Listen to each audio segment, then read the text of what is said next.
Good morning, YouTube. Tire Metalhead Weatherman here. Hopefully you guys are doing well. In this video, we're going to be taking a look at today's severe weather setup. It is a slight risk, and it's mainly generated by wind and hail.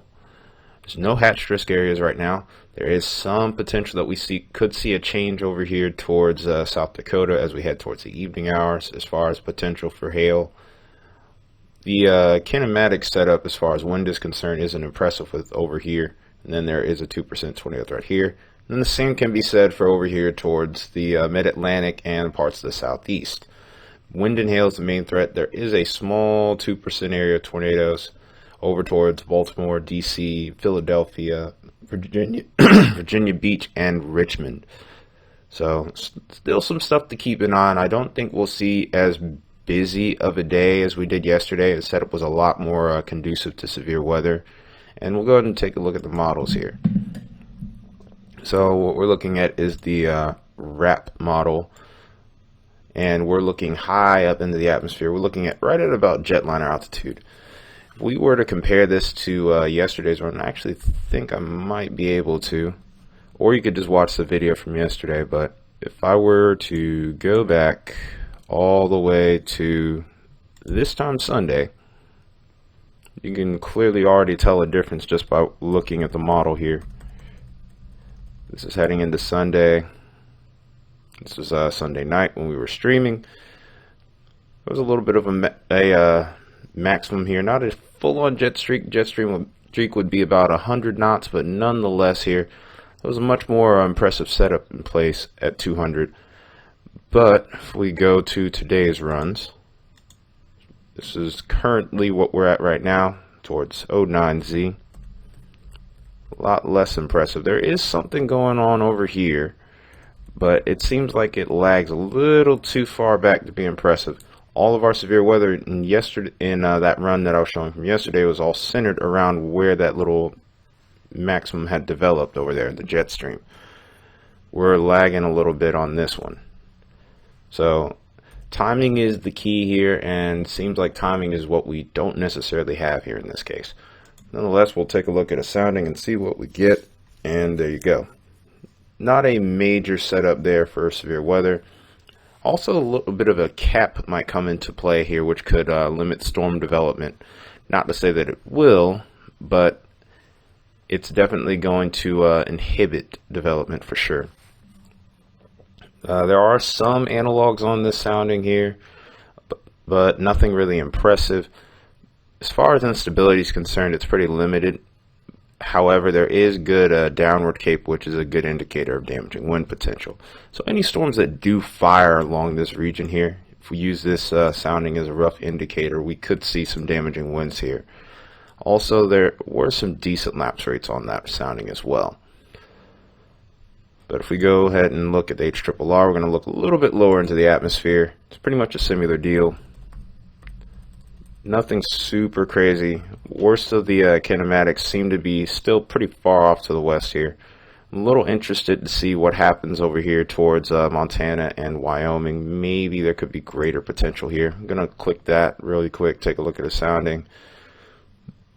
It's like contamination because we might have clicked into a storm. You actually want to click out ahead of the storm. But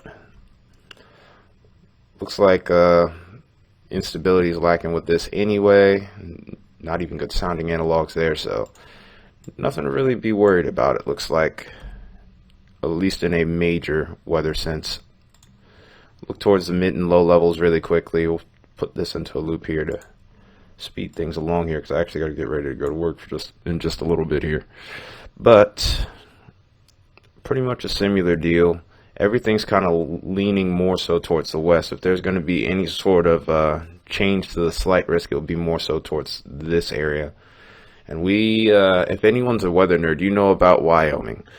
Wyoming has some really mysterious ways when it comes to hail. It's a hotbed for big time hail and very crazy amounts of hail. Like the hail will almost flood the street, make it look like it's snowed there. So interesting stuff going on there. Also take a look at the low-level jet here. Anywhere where we could see a maximum could lead to a slight increase in the wind and tornado threat, but Even so, it looks like we're rather limited here. We'll run this one more time. Yeah, it doesn't look like too much is going to be going on here. The timing of this setup might be late into the evening here. 02Z would actually be more so towards about 10 o'clock my time. So we could be looking at maybe 9 o'clock, 8 o'clock, depending on if you're on Central or Mountain Daylight Time here. Another thing to look at here is lapse rates. This is a very good indicator for hail potential. And what we're seeing here is there is an increase that develops as we get into the evening hours. Maybe towards far South Dakota and parts of Wyoming here, we could have some hail. I'm really favoring the line towards more so South Dakota and Wyoming for any hail potential. Do see what an analog for what looks to be tennis ball size hail, but again, when we look at this photograph, it's a good indicator of the upper level of all the winds from the surface all the way up to the upper levels. Nothing impressive kinematically speaking. Kinematic is revolving around movement, and we can't really see winds getting above 10 knots at the low level jet. So like I said, tornado threat doesn't really seem like it's going to be high, but it still isn't zero, and we've seen plenty of surprises this year. In fact, yesterday was kind of surprised, especially over towards Philadelphia, where, well, not Philly, but Pennsylvania, where we saw most of our tornado activity. So here we go. Let's look at the instability here. And it does seem like we get a decent amount, but not quite enough to really be super concerned about severe weather.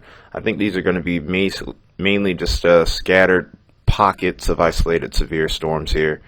But there is enough CAPE to get these going and maybe sustain these for just a brief period of time here. And here we go with the Tor sounding, but again, look at the kinematic setup here. The winds aren't really getting above 10 knots really at any point at the low levels, so it's kind of difficult to say if this will really verify at all. Not to say that it can, but it's definitely not anything that's super impressive. Do get a good bit of instability here and downward CAPE, so we could see damaging winds with this, of course. And then the hail threat is through the roof with this one. Lapse rates at 8 pretty much. So those higher lapse rates, hail is definitely likely. We could see some huge hail here as we head late into the evening here. As it stands right now, I'm not really planning to go live for this one at the moment, but if things do ramp up a bit, I might pop in for just a little bit and see what happens. Alright, so the last thing to look at here is what the radar could look like over both areas. So over towards Virginia, over towards mid-Atlantic, we do get some storms to pop up here as well. Pretty similar deal. Instability rather low. And as far as other parameters, not too impressive. This is over towards North Carolina, by the way, this sounding here. Nothing impressive there. I think the most favorable threat for severe would probably be more over towards the mid-Atlantic. And these storms look like they fire early in the day here. Let's go ahead and look at Virginia. Do see severe. The kinematics here are slightly better. However, still nothing incredible here. Lack of instability. Lapse rates are low. So, like I said, this just doesn't really seem like a day where everything really comes together like that. Yesterday was a lot more impressive in that sense. But that being said, though, still going to keep an eye on both of these setups here. Here's our storm setup over here towards the northern plains here and the western high plains. Pretty similar deal. Not too much going on in the way, but there could be some storms that fire off here into the overnight. Then from that point, we still could see additional severe weather. I may make a couple of posts or updates throughout the day while I'm at work if possible, if things do uptrend a bit more. But that being said, hope everybody enjoyed this video. Really appreciated everyone who came into the live yesterday and said hello, sub to the channel. Really appreciated that. It was a fun stream. We'll probably get to do it again soon because we got a very active pattern ahead for the month of July. So get ready for that. Hopefully you look forward to that, and hopefully you stay safe. Tomorrow is the 4th of July. I'll have a video up on that tonight if I don't go live. If not, it will be in the morning. But until the next video, until next time, it's been Metalhead Weatherman. I'll see you guys later. Have a good day.